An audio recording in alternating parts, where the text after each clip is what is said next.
원장님 갑자기 왜 이렇게 살이 빠지셨어요? 요즘 오랜만에 오신 환자분들에게 가장 많이 듣는 말인데요. 2달 만에 12kg을 뺐으니까 환자분들이 놀랄만도 하죠. 왼쪽이 살 빼기 전 사진이고 오른쪽이 최근 인터뷰 사진인데 확실히 차이가 나죠. 오늘 주제가 바로 혈당을 모니터링하면서 다이어트하는 혈당 다이어트예요. 혈당 수치를 기준으로 삼아서 식이 조절하는 다이어트라고 할 수 있는데요. 이 방법이야말로 정말 다이어트의 근본 원리라고 할 수 있어요. 제 경험을 중심으로 원리와 방법을 자세히 설명드릴 건데요. 이건 누구나 할 수 있고 누구나 해야 하는 다이어트 방법입니다. 그리고 잠깐만요. 구독하고 저와 함께 가시면 제가 꼭 살 안 찌는 체질 만들어 드리겠습니다. 구독해주세요.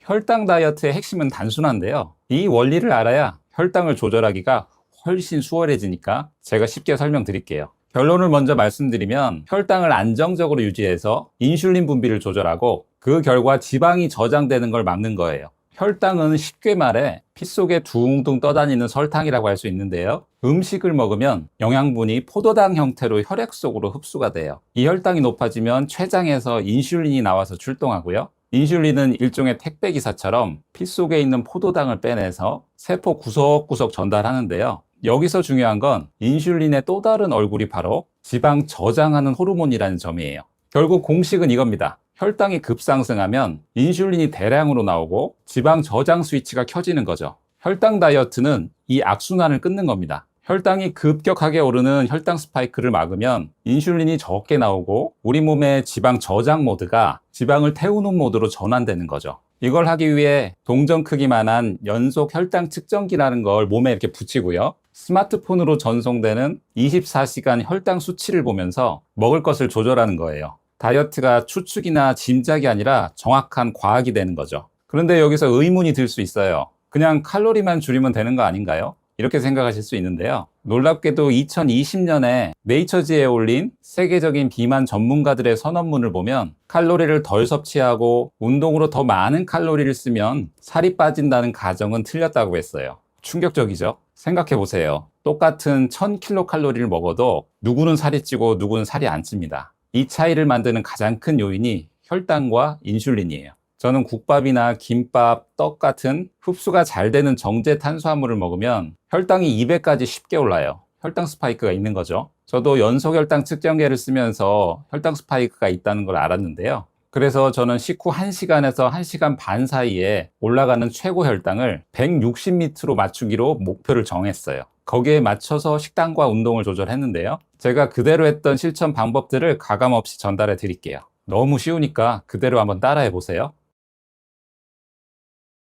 첫째, 거꾸로 식단법이라고 하는 체단탄 식사법이에요. 채소, 단백질, 지방, 탄수화물 순으로 식사를 하는 건데요. 제가 유튜브 게시판에도 사진을 올렸었는데 저는 식사 전에 꼭 샐러드를 먹습니다. 일본의 한 의과대학 연구에서도 이 순서대로 음식을 먹으면 혈당이 15에서 40% 정도 덜 오른다고 해요. 한식당이면 반찬을 먼저 먹고 밥은 나중에, 중식당이시면 짬뽕, 건더기 먼저 먹고 면은 나중에, 고깃집에서는 쌈채소와 고기 먼저 먹고 냉면은 마지막에 먹어야겠죠. 물론 여기서 밥, 면, 냉면은 최소로 드실수록 좋습니다. 포케를 먹을 때는 위에서부터 순서대로 먹으면 자연스럽게 거꾸로 식사법이 되겠죠. 위에 들어가면 다 섞이는데 순서가 무슨 의미야 하고 의문을 가지실 수도 있는데요. 아까 연구 결과만 봐도 순서만 바꿨을 뿐인데 혈당이 오르는 차이는 명확히 다르죠. 채소의 식이섬유가 위 점막에서 그물망처럼 펼쳐져서 탄수화물 흡수를 늦춰주는 거예요. 실제로 연속 혈당기로 측정해보면 똑같은 메뉴인데 순서만 바꿔도 혈당 상승폭이 확연히 다르게 나와요.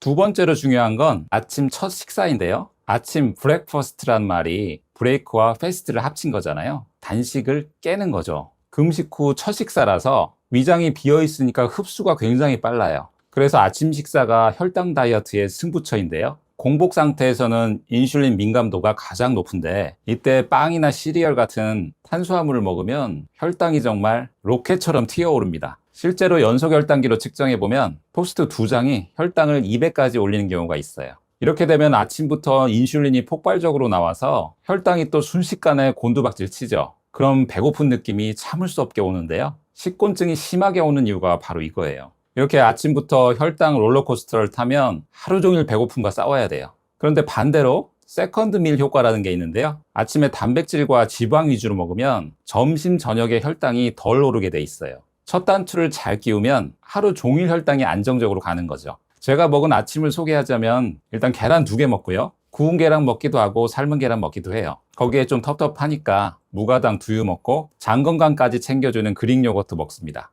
이게 다 단백질이거든요. 왜 단백질이 중요할까요? 단백질은 혈당을 거의 올리지 않으면서도 포만감을 오래 유지시켜줘요. 게다가 단백질은 글루카곤 분비를 자극해서 지방을 에너지로 꺼내 쓰게 만든다는 거죠. 아침부터 지방 연소 모드를 켜는 겁니다. 세 번째로 식후에 바로 운동하는 거예요. 식후 운동은 정말 드라마틱한 효과가 있는데요. 저녁 먹고 나면 설거지도 쌓여있고 만사가 귀찮아서 들어놓고 싶죠. 그럴 땐 저녁 다 먹고 숟가락 딱 놨다. 그러면 그릇만 싱크대에 넣고 아무 생각 없이 그냥 운동화 신고 나가세요. 5분만 10분만 하면서 미루면 이미 혈당은 오를 대로 올라서 지방으로 다 저장됩니다. 저는 식후 20분 정도 날씨 좋은 날은 밖에서 걷고요. 그게 힘든 날은 스쿼트 해주는데요. 제가 점심에 면류를 먹으면 혈당 스파이크가 와서 혈당이 200까지 올라가요. 근데 먹고 나서 바로 걸으면 160에서 70 사이에 머무르면서 혈당이 더 이상 오르지 않더라고요. 제가 연속 혈당 측정기로 잰 거 비교해 보시면 쉽게 아실 수 있을 거예요. 왼쪽이 먹고 나서 앉아 있었던 혈당이고요. 오른쪽이 식후에 걸었던 혈당이에요. 왼쪽에 혈당 스파이크가 롤러코스터처럼 오르내리는 거 보이시죠? 오른쪽은 완만하고요. 왼쪽 같은 혈당이 인슐린 많이 나오면서 살찌게 만드는 혈당이죠. 가벼운 산책 10분이면 혈당이 20에서 30 정도 줄어들고요. 빨리 걷기 20분이면 4, 50 정도. 계단 오르기 10분이면 거의 5, 60 정도 내려가요. 스쿼트 40개 하면 3, 40 정도는 쉽게 떨어집니다. 그런데 몇 끼니마다 운동을 하라고요? 직장인이 그게 가능한가요? 이렇게 생각하실 수 있는데요. 이게 거창한 운동이 아니에요. 점심 먹고 엘리베이터 대신 계단 이용하시고요. 화장실 갈 때는 다른 층의 먼 곳으로 한번 가보시고, 회의실 가면서 복도 한 바퀴 삥 돌고, 이런 작은 움직임만으로도 충분합니다. 실제로 많은 직장인들이 점심 먹고 10분 산책으로 식곤증이 많이 없어졌다고 해요. 네 번째는 먹는 속도 조절인데요. 천천히 먹기죠. 저도 무척이나 밥을 빨리 먹는 스타일인데요. 원래는 5분에서 10분 사이에 마시듯이 뚝딱 하죠. 빨리 먹는다는 게 다르게 생각하면 음식을 한꺼번에 입에 우겨 넣는 거죠. 폭식이랑 다를 게 없는 거예요. 혈당을 올리는 아주 좋은 습관인 거죠. 똑같은 음식을 7분 만에 먹었을 때와 25분 동안 먹었을 때를 비교하면 25분 동안 먹었을 때가 혈당이 무려 40%나 적게 올라갑니다. 바쁜데 어떻게 25분씩이나 밥을 먹어요? 이렇게 물어보실 수 있는데요. 꼭 25분일 필요는 없고요. 평소보다 5분이나 10분만 더 천천히 드셔도 효과가 있습니다. TV나 스마트폰 보시면서 밥 먹으면 굉장히 빨리 먹게 돼요. 동료나 가족들과 대화를 많이 하시면서 속도를 늦춰보시고요. 제가 중요하게 생각하는 것이 마인드풀 이팅인데요. 이게 뭐냐면 음식 한 스푼을 입에 넣고 일단 다 씹기 전에는 다른 음식과 섞지 않는 거예요. 입속에 있는 음식의 식감, 냄새, 맛을 관찰하듯이 먹고 수요 미식회처럼 표현하면서 얘기하기도 적어보기도 하고요. 이러면 정말 천천히 드실 수 있어요. 음식 본연의 맛이 뭔지도 알게 되고요. 같은 음식을 먹어도 전혀 다른 맛을 느낄 수 있어요. 훨씬 적은 양을 드셨는데도 만족감은 더 클 거고요. 혈당을 올리지 않으려고 시작한 습관이지만 여러분들은 마인드풀 이팅을 통해 잃어버린 맛에 대한 감각을 찾게 될 거예요. 의외일 수 있는 게 곰곰이 생각해 보시면 우리는 늘 음식을 그냥 우겨놓고 먹지 맛이 어떤가 음미하거나 생각해 보지 않아요. 제가 이렇게 혈당의 기준점을 잡고 식사와 운동을 조절해서 2달 만에 12kg을 뺀 건데요. 혈당 다이어트의 가장 큰 장점은 다이어트 할 때 느끼는 막연함이나 강박에서 벗어날 수 있다는 거예요. 이게 무슨 말이냐면 다이어트 할 때 내가 이만큼 먹어도 괜찮나? 늘 불안하잖아요. 이런 생각이 들면 무조건 적게 먹어야지 하는 강박이 생기거든요. 제가 다이어트 한약 처방해드린 환자분들이 종종 이런 말씀들을 하세요. 약 먹고 식욕 조절이 잘 되는 것 같은데 저 밥 아예 안 먹으면 안 돼요? 뼈 말라 되고 싶어요. 기준이 없으니까 이렇게 말씀하시는데요. 이게 아니라는 거예요. 과하지도 부족하지도 않게 우린 잘 먹어야 살도 잘 빠질 수 있어요. 그런데 혈당을 모니터링하면서 다이어트를 하면 숫자로 내가 얼만큼 먹으면 괜찮겠다 하는 걸 알게 돼요. 평소 먹는 음식 종류와 양에 따라서 변하는 혈당 수치의 추세를 보면 감이 생기는 거죠. 이 음식은 혈당이 많이 오르니까 피해야겠다. 이건 혈당이 안 오르니까 충분히 먹어도 괜찮겠네. 이렇게 되는 거예요. 무조건 참고 굶는 게 아니라 먹을 만큼 잘 먹으면서 다이어트를 하게 되는 거죠. 저절로 식습관이 건강해지고 당뇨도 예방되고 살은 알아서 빠져요. 제가 2달간 겪고 깨닫고 살을 뺀 그대로입니다. 혈당 다이어트라고 해서 연속 혈당기나 다이어트 약이 꼭 필요한 건 아닙니다. 결국 목표는 습관을 만드는 거죠. 혈당의 원리를 이해하고 오늘 말씀드린 걸 하나씩 실천하시면 습관이란 건 이런 장비들의 도움 없이도 내 몸에 장착될 겁니다. 여러분도 하실 수 있습니다.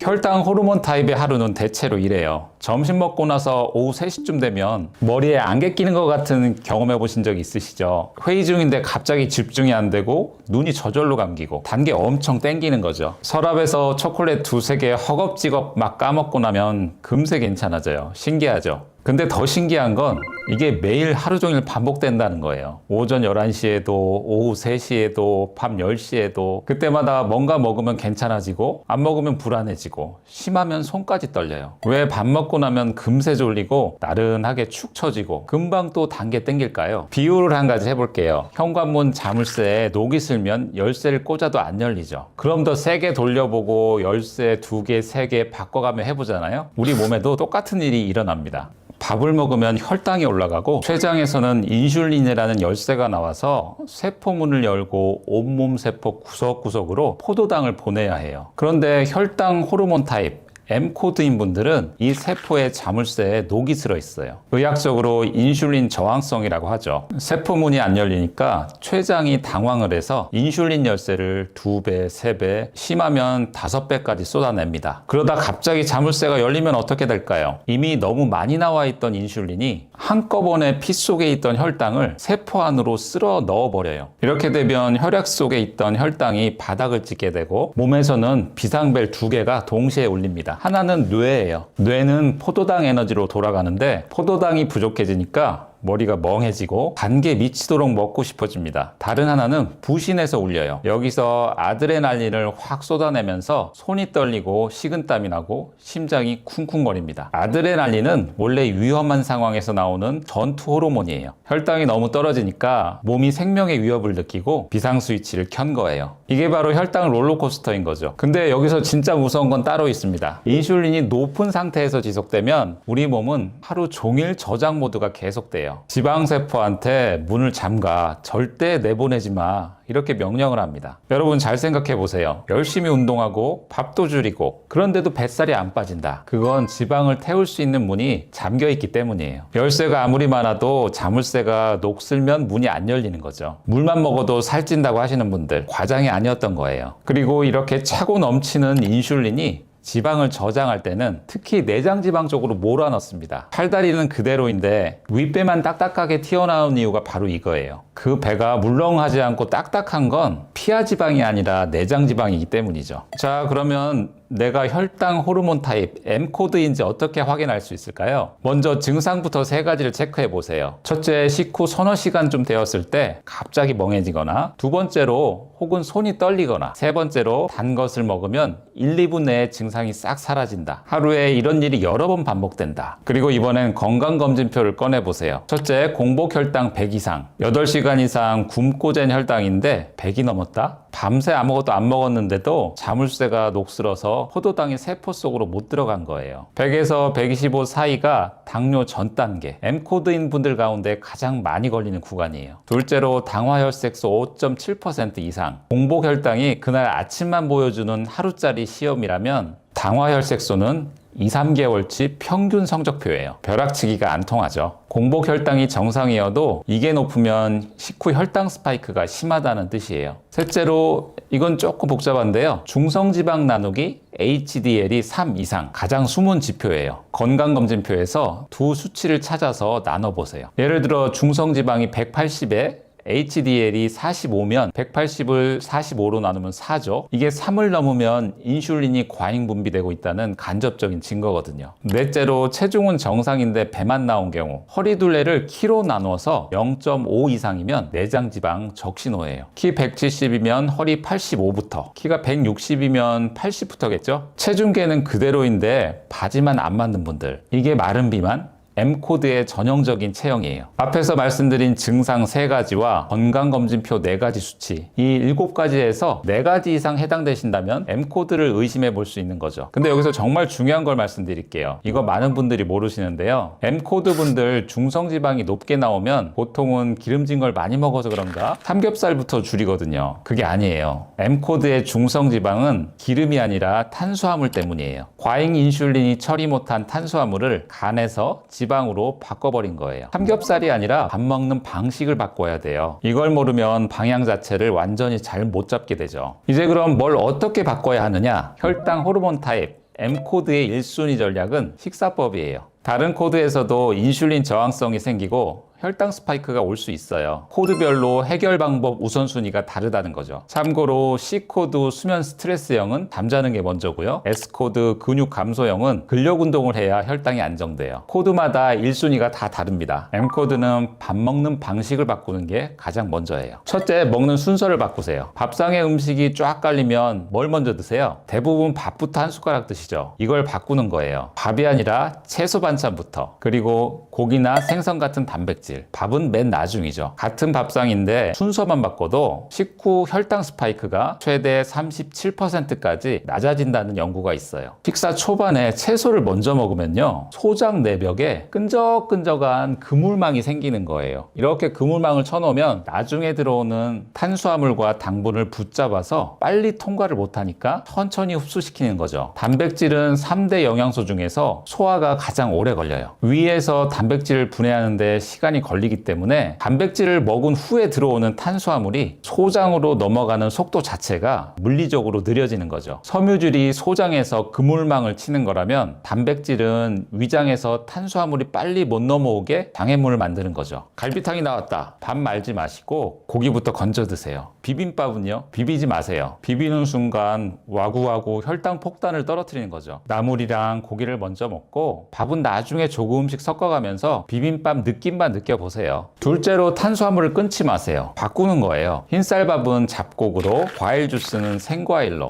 흰 빵 대신 통밀빵으로. 댓글에도 많이 올려주셨는데요. 탄수화물 끊었더니 3일 만에 폭식을 했다. 자, 이거 의지력이 약해서가 아니에요. M코드가 탄수화물을 확 끊어버리면 저혈당 증상이 와요. 뇌가 비상사태라고 비명을 지릅니다. 그러면 몸이 살기 위해서 닥치는 대로 먹게 만드는 거죠. 폭식은 여러분 의지가 아니고 몸의 생존 본능이에요. 이건 의지로 이길 수 있는 게 아니에요. 그러니까 탄수화물을 끊지 말고 종류를 바꾸세요. 천천히 흡수되는 탄수화물로. 셋째로, 배고프기 전에 미리 드세요. 오후 3시쯤에 손이 떨리기 시작하면 이미 늦은 거예요. 혈당이 바닥을 찍은 거죠. 그 전에 삶은 계란 하나, 견과류 한 줌을 미리 드세요. 차 연료 경고등 들어오고 한참 운전하다가 도로에서 멈춰버리면 이미 늦은 거잖아요. 2018년 미국에서 262명의 당뇨 환자를 대상으로 한 연구가 있었는데요. 이 연구에서는 칼로리를 제한하지 않았어요. 굶기지 않았습니다. 대신 인슐린이라는 호르몬 문제를 먼저 해결했어요. 저탄수화물과 건강한 단백질과 지방, 그리고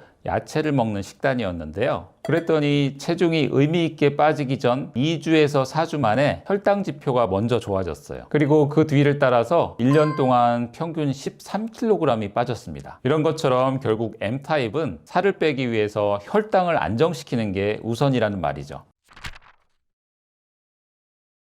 원장님, 요즘에도 혈당 계속 재세요? 그 막 팔에 붙이는 거 있잖아요. 아, 연속 혈당 측정기요? 그거 지금도 붙이고 있어요. 제가 보여드릴게요. 여기 붙이고 있는 게 이게 연속 혈당 측정기예요. 제가 당뇨 전 단계라서 관리를 안 하면 혈당이 많이 올라요. 그래서 항상 모니터링을 하면서 음식도 조절하고 불안하면 운동도 더 하고 그래요. 원장님, 그럼 온갖 음식 먹을 때마다 혈당 보시는 거잖아요. 혈당 오르는 분들 특별히 뭐 이거는 피해라 하는 뭐 음식이나 생활 습관 있을까요? 그럼요. 혈당이 주식 상한가 치듯이 치솟아 오를 때가 있어요. 제가 핸드폰으로 보여드릴게요. 이게 연속 혈당기 측정하고 나면 전송되는 자료인데요. 여기 올라간 거 보이시죠? 어떤 음식에 따라서나 어떤 생활 습관에 따라서 이렇게 혈당이 갑자기 치솟을 때가 있어요. 그래서 제가 이것 때문에 혈당이 올라간다고 놀라면서 이것저것 자료나 논문도 찾아보고 왜 그런지 정리를 하는 편인데요. 오늘 그 중에서 가장 중요한 5가지를 알려드릴게요. 첫 번째로 국에 밥 말아 먹는 습관인데요. 국밥 먹으면 혈당이 폭죽처럼 올라가요. 국밥은 혈당을 매우 빠르게 올리는 음식인데요. 설렁탕이나 순대국밥 다들 좋아하시죠? 저도 순대국밥 매니아 중에 하나인데요. 제 소울푸드예요. 같은 밥인데 왜 국밥처럼 말아 먹으면 혈당이 더 빨리 올라가는 거예요? 국밥 어떻게 드세요? 그냥 후루룩 넘기잖아요. 제대로 씹지도 않고. 첫 번째가 바로 그 속도예요. 굉장히 빠른 속도로 탄수화물을 몸속에 집어넣는 거죠. 두 번째로 밥을 따뜻한 물에 푹 불리면 전분이 분해되는데요. 그렇게 되면 혈당을 얼마나 빨리 올리는지를 나타내는 GI 지수가 무려 20%나 올라갑니다. 혈당을 20%더 빨리 올린다는 거죠. 세 번째 문제는 10분이면 한 그릇 뚝딱이에요. 빨리 먹으면 포만감을 느끼기 전에 과식하게 되는 건데요. 우리 뇌가 배부르다라는 신호를 보내는데 한 20분 정도 걸리거든요. 평소 밥을 많이 안 드시던 분들도 국밥을 먹을 때면 왠지 밥이 부족하고 반 공기라도 먹고 싶고 그런 적 있으실 거예요. 이 세 가지가 모든 상황들에서 혈당을 급격하게 쏘아 올리고 우리가 늘 얘기하는 혈당 스파이크 상황이 되는 거예요. 이게 반복되면 췌장이 지쳐서 인슐린 반응이 많이 떨어지게 되고요. 국밥 자체가 문제라기보다는 국밥을 먹는 방식이 문제인 거예요. 그렇다고 제가 국밥을 포기하지는 않습니다. 저는 국밥 먹을 때 웬만하면 건더기를 먼저 먹고 밥을 물에 말지는 않아요. 숟가락으로 국밥을 떠서 그때그때 밥을 적셔서 먹죠. 이렇게 드시면 훨씬 천천히 혈당을 올리지 않고 먹을 수 있습니다.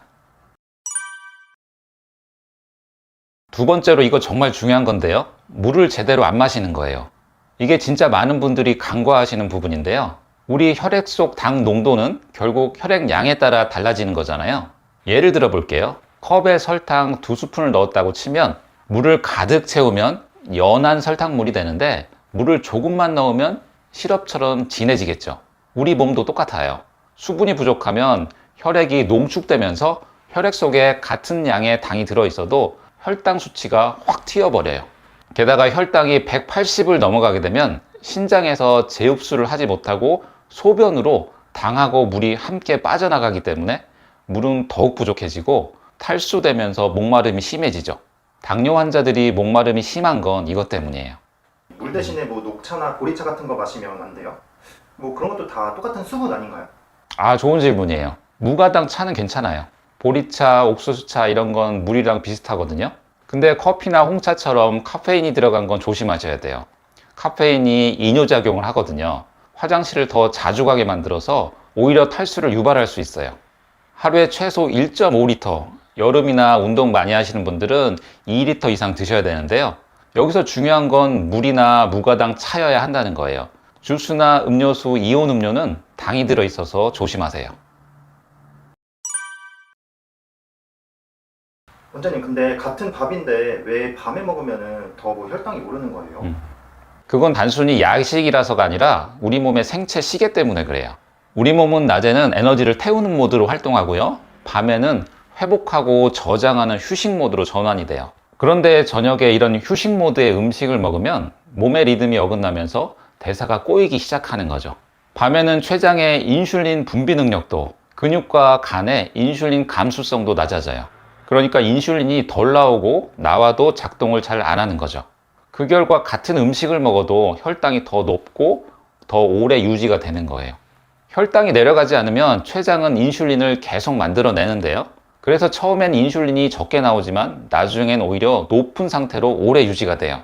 인슐린은 단순히 혈당을 낮추는 호르몬이 아니라 몸에게 지금 지방을 태우지 말고 저장하라고 신호를 보내요. 그래서 인슐린이 높은 동안에는 지방은 타지 않고 그대로 계속 쌓이게 되는 거예요.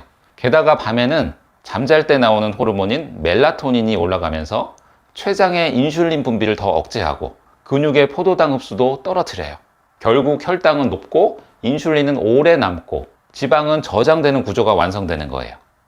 요약하면 첫째, 밤에는 인슐린이 덜 나오고 작동이 약해지고요. 둘째로, 혈당이 오래 남아 있어서 인슐린이 길게 남아 유지되고, 세 번째로, 인슐린이 계속 유지되니까 지방은 타지 않고 저장되는 거예요.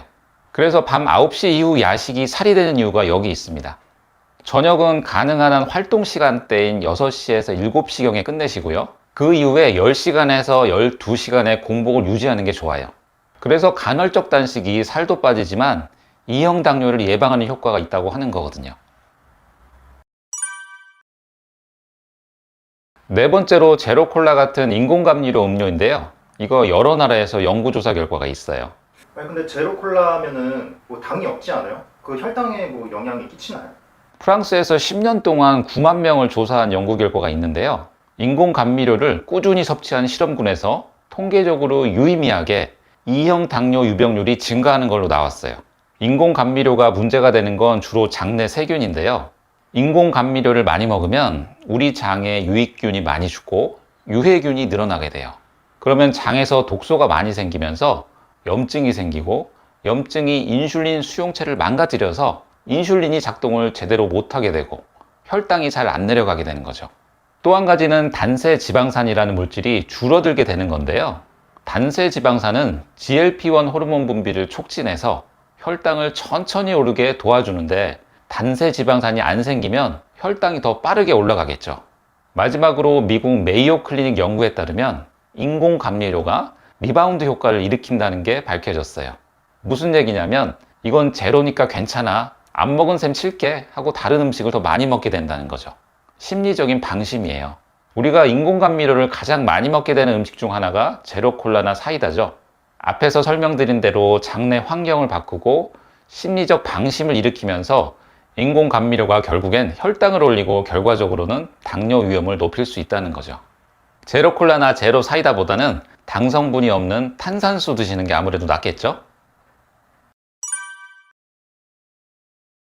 다섯 번째는 잠을 제대로 못 자는 거예요. 환자분들 중에 갑자기 당뇨가 왔다 하시는 분들이 과로하시거나 잠을 제대로 못 주무신 분들을 많이 보게 돼요. 저도 잠 못 잔 다음 날은 혈당 수치가 평균적으로 15 정도는 더 높을 때가 많았어요.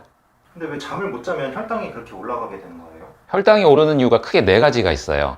첫째로 수면이 부족하면 스트레스 호르몬인 코티솔이 늘어나는데요. 코티솔은 간에서 포도당 생산을 늘려요. 먹지 않아도 몸에서 당이 나오니까 혈당이 오르는 거죠. 둘째로 교감신경이 활성화되면서 아드레날린이 나오고 이것도 혈당을 올립니다. 셋째로 깊은 잠을 못 자면 성장 호르몬이 줄어들고, 이렇게 되면 인슐린이 혈당을 떨어뜨리는 작동을 잘 못해요. 네 번째로 식욕 조절 호르몬도 망가져요. 배고픔을 느끼게 하는 그렐린은 증가하고 포만감을 주는 렙틴은 감소하죠. 그래서 야식이 당기고 단 거 찾게 되는 거예요. 그러면은 몇 시간이 좋은 거예요? 이 부분도 2015년도 연구 결과가 있는데요. 다이어벳 케어 메타 분석에서 48만 명을 조사했더니 7시간에서 8시간이 최적이었어요. 7시간보다 적게 자면 매 1시간이 줄어들 때마다 당뇨 위험이 9%씩 증가하고, 8시간보다 많이 자면 오히려 14%가 또 증가했어요. 요즘엔 밤늦게까지 핸드폰 보느라 블루라이트 때문에 수면 유도하는 멜라토닌 분비가 줄어드는 경우가 많아요. 핸드폰 때문에 수면 시간이 줄어드는 거죠. 잠자기 1시간 전에는 핸드폰, 노트북, TV 같은 전자기기는 오프하시는 걸 원칙으로 정하는 게 좋아요. 자, 오늘 5가지 설명해 드렸어요. 피디님 기억하고 계신가요? 국밥 말아 먹지 않고 천천히 먹기, 물 충분히 마시기, 야식 먹지 않기, 제로 음료, 인공감미료 줄이기, 잠 7시간 이상 자기. 말씀드린 것 중에 난 이거 정말 죽어도 못하겠어, 그런 건 없으시죠? 저처럼 연식이 어느 정도 되신 분들은 이 광고 카피 아실 거예요. 작은 차이가 명품을 만든다. 작은 차이지만 하나씩 해보시면 놀랄 정도로 혈당이 전보다 안정되면서 살도 빠지고 피로감도 줄어들 거예요. 영상 보시다가 궁금한 점 있으시면 댓글 남겨주세요. 제가 꼼꼼히 확인하고 답변 드리겠습니다. 오늘도 변화의 주인공은 바로 여러분입니다. 화이팅!